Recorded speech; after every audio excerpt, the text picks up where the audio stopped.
we are digital immigrants. What happens when the digital natives get power in the society, when they become decision makers? How will the society change, according to you? Yeah, I think, I mean, I sometimes feel like a laggard when I hear about new social networks and new photo sharing apps coming out. You know, the ones where you can share a photo for 5 seconds and then Snapchat. and then it's gone. Snapchat, you know. Something to do for Valentine's Day, maybe. You should try it, it's in a fun. digital relationship. I think it's going to be a very different society. Yeah. Already Harvard Business Review has written some articles on large organizations now recruiting directly from World of Warcraft. Why? Because they think that players or digital natives that can lead a virtual team in World of Warcraft, a virtual team they've never met before, a very diverse team of international members from all over the world who all bring unique skills, etc., that they're the leaders of tomorrow, of tomorrow's workforce. So I think those guys are going to be, yeah, extremely different, and maybe a new skill will be brought in, which is, you know, great leadership skills in the digital world where you never need the emotional intelligence of leading people face to face. I don't think that that's a skill we've recruited for before, but I think that's going to shape organizations in a very different way tomorrow. Yeah. Daniel Ek, that is CEO of Spotify, he's 30 years old, so he's super old right now, but in a few years there will come some 31-year-old that has another mindset in creating the companies for tomorrow. Very interesting to hear your point. Do you see Google as becoming a little bit too powerful in the world, and do you think there'll ever be a reaction from people against that, in the same way some people react against Apple these days?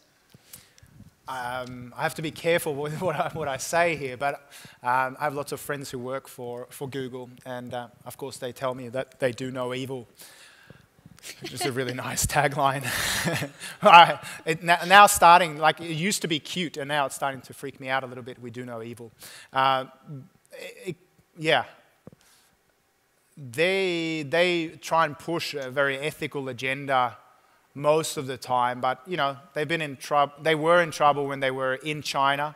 They had to make a big move to say, hey, we cannot support the kind of censorship that's going on there. They moved to Hong Kong in line with their philosophy and their ethics. So I think they're trying to do the right thing, but I think when anyone gets, you know, to monopoly status or close to, it gets dangerous because, yeah, power corrupts, you know, absolutely. So it's a little bit scary.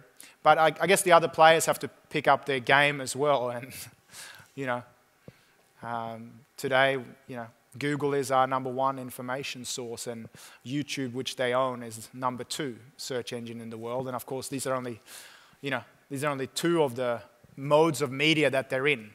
Now we know they've got fiber, we know they've got, you know, television, mobile phones, etc., etc., etc. So they'll keep disrupting industries, whether that's good or bad.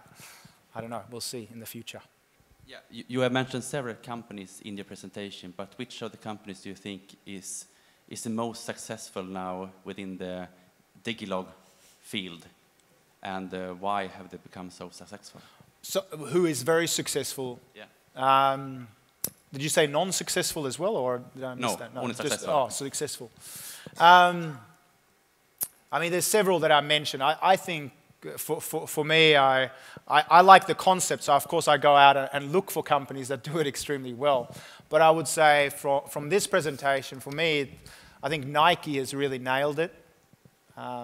They've done very, very well in moving from just being a hardware provider to now being a software provider, building a great ecosystem around their software and their products. You know, that's phenomenal to see because it's actually enabling quite human, although still a little bit awkward communication sometimes when I get a ping saying, hey, you know, maybe you should be thinking about buying new runners.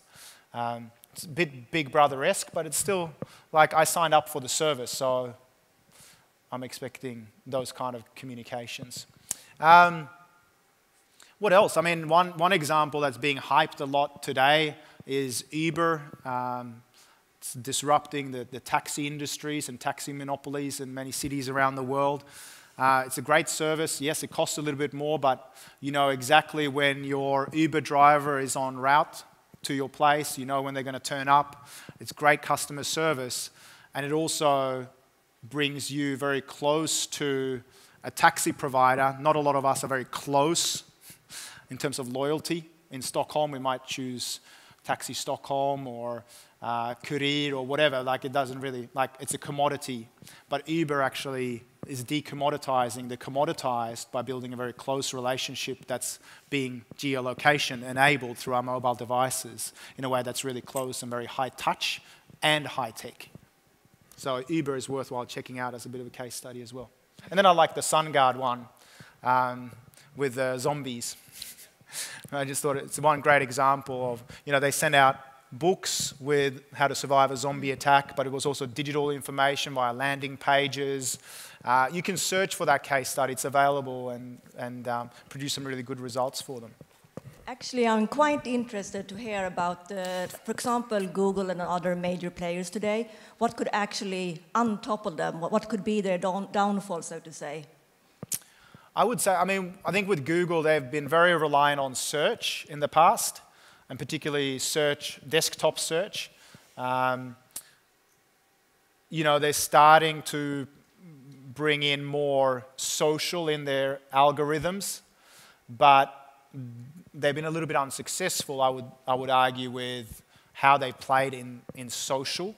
Google Plus hasn't been the same kind of success that a Facebook has been, for example. So I would say when Facebook, for example, which has a higher level of trust, I would argue, despite some of their privacy issues at times, we trust our friends that are on Facebook. So when Facebook really nails the search piece, then I would say that I would be as likely to search for good recommendations from my network on Facebook or outside Facebook to make good recommendations for my consumer decisions.